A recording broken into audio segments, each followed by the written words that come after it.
Meanwhile, President Trump setting the stakes for his summit with President Vladimir Putin. It's going to be this Friday in Alaska. I'm pretty sure we don't know the city yet, do we? That's right. Peter Doocy joins us live from the White House with more. Peter, do you know the city? I think we're flying into Anchorage, and then we should be able to get wherever it is by car. Probably one road. It might be. And so they'll sort that out. They'll tell us where we need to be for Friday.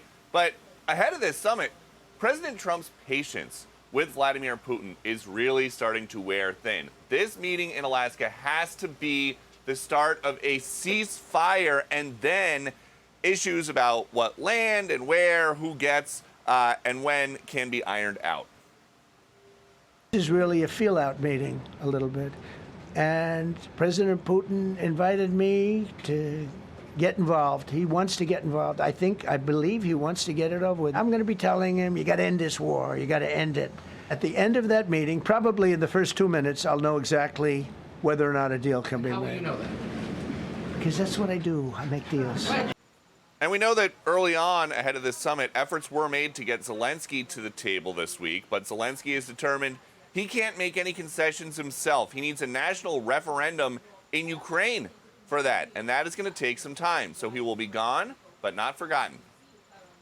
After that meeting, immediately, maybe as I'm flying out, maybe as I'm leaving the room, I'll be calling the European leaders who I get along with very well.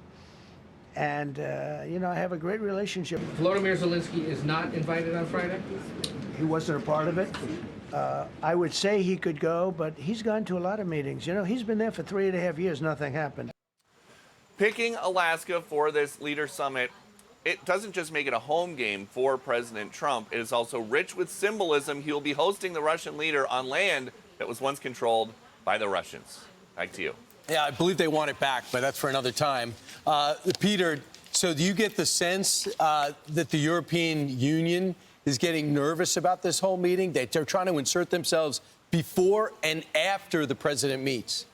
Not necessarily nervous, but definitely curious, because for the first couple years of this war, when Joe Biden was the president, before he would do anything, before he would talk to Zelensky, before they would talk to Putin, they would go to the Situation Room here at the White House and have a Zoom call with all of the leaders, and they would all get on the same page so that they could all present a united front, Europe and the U.S. and NATO versus Russia. Whereas now, President Trump is just going and doing this stuff on his own and calling after. So there's definitely a lot of curiosity among the Europeans, but President Trump has decided he does not want them at the table for this. He does not think that that approach was working, and there's a lot of reason to think that it wasn't, because this war is still going on. Okay. Well, thanks, Peter. Thank you, Peter. I think it's interesting that Donald Trump said that, because we were thinking maybe Zelensky should be invited. Then all three of them can sit down and maybe he could be the mediator. But he's right. Zelensky's been in this war for 3 years. Putin's been in this war for 3 years. They've had opportunities to meet. They've definitely talked. They haven't been able to come to a ceasefire or a peace agreement. So Donald Trump is going to meet with Zelensky and the EU leaders tomorrow ahead of his meeting with Putin, find out what their criteria might be, and then go into the meeting on Friday prepared to talk to Putin. I just don't think you would be able to keep the temperature down without a ceasefire. Right. I mean, rightfully so, Zelensky is going to be upset. He got his country invaded. They're targeting civilians. And I don't think he would be able to keep it together with Putin across the table. So I like the idea of SWAT. I think you're right, Lawrence, but I would think this. He's suggested a bunch of times, I'll meet with you anytime. Putin's the one who won't meet with Zelensky. That's true. It's not Zelensky who won't meet with Putin. And there's no problem. The President Trump would be fine if Zelensky wanted to go. But clearly it would mess up the dynamics. He wants to do this right. So he says, okay, if we could get a proposal from you that's not ridiculous, like I get to keep land I haven't conquered yet, we can't have a more than 9,000 member military. I get to pick a new leader of Ukraine. None of this stuff is going to get anywhere. But what they talked about, and it's gone back and forth with controversy, is what he talked about with Witkoff. And Witkoff said initially, although he walked back that claim, that Russia would withdraw from the southern region of Zaporizhzhia, if we want to show a map, and Kherson in exchange for full control of the other side, which is Donetsk. But the next day, Witkoff goes, well, I might have misinterpreted that. And the European Union says, really? I never heard that. And then they said, what about we just freeze the lines of where they're at? So there might be an interpreter issue. There might be Vladimir Putin changing his mind issue.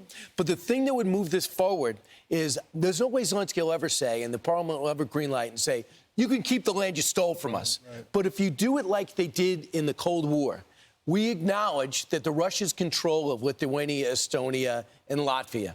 But we don't support it.